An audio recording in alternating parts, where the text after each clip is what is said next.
அண்ணாமலை அவர்கள் ஒரு அறிக்கையை வெளியிட்டிருக்காங்க. அதில் தமிழகத்தில் சட்டம் ஒழுங்கு மிகவும் பரிதாபமாக உள்ளது அப்படின்னு சொல்லியிருக்காங்க. அது மட்டும் இல்லாமல் புரட்சி தமிழகம் கட்சியின் தலைவர் அண்ணன் திரு ஏர்போர்ட் மூர்த்தி அவர்கள் மீது சென்னை டிஜிபி அலுவலகம் வாயிலில் வைத்து விசிக கட்சியினர் தாக்குதல் நடத்திய சம்பவத்தை தமிழ்நாடு பாஜக தலைவராக இருந்த திரு அண்ணாமலை அவர்கள் வன்மையாக கண்டிச்சிருக்காங்க.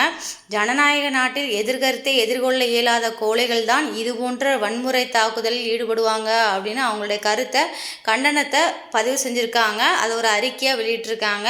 ஸோ அதில் என்னெல்லாம் சொல்லியிருக்காங்க குறிப்பாக அப்படின்னு பார்த்தீங்கன்னா, காவல்துறையின் அலட்சியம், டிஜிபி அலுவலக வாயிலில் வைத்து ஒரு அரசியல் கட்சி தலைவர் மீது தாக்குதல் நடத்தப்படுவதை காவல்துறையினர் வேடிக்கை பார்த்து கொண்டிருப்பது மிகவும் ஆபத்தான போக்கு. திமுக கூட்டணி கட்சி என்பதால் அவர்கள் ரவுடித்தனத்தில் ஈடுபட காவல்துறை அனுமதிக்குமா அப்படிங்கிற கேள்வி எழுப்புறாங்க. ரெண்டாவது பாயிண்ட் என்ன சொல்கிறாங்கன்னா, சட்டம் ஒழுங்கு சீர்குலைவு. ஒரு தேசிய கட்சியின் மாநில தலைவர் மற்றொரு தேசிய கட்சியின் மாவட்ட தலைவர்கள் படுகொலை செய்யப்படுகிறார்கள். இப்போது டிஜிபி அலுவலக வாயிலில் ஒரு கட்சியின் தலைவர் தாக்குதலாகிறார்கள். இது தமிழகம் சட்டம் ஒழுங்கு நிலை மிகவும் பரிதாபமாக இருப்பதை காட்டுது அப்படின்னு சொல்லியிருக்காங்க. மூணாவதா விடுதலை சிறுத்தை கட்சியினை மீது விமர்சனம் பண்ணியிருக்காங்க.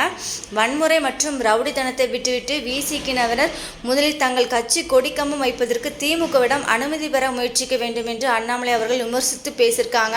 கடுமையான நடவடிக்கையான கோரிக்கை என்ன அப்படின்னா, அண்ணன் திரு ஏர்போர்ட் மூர்த்தி அவர்களை தாக்கிய சமூக விரோதிகள் மீது காவல்துறை உடனடியாக கடுமையான நடவடிக்கை எடுக்க வேண்டும் என்று அண்ணாமலை அவர்கள் வலியுறுத்தியிருக்காங்க. இந்த சம்பவம் தமிழகத்தில் அரசியல் வன்முறை அதிகரித்து வருவது மற்றும் சட்டம் ஒழுங்கு நிலை குறித்த தீவிரமான கேள்விகளை எழுப்பியிருக்கு. ஸோ இதை பற்றி அங்கே என்ன நடந்தது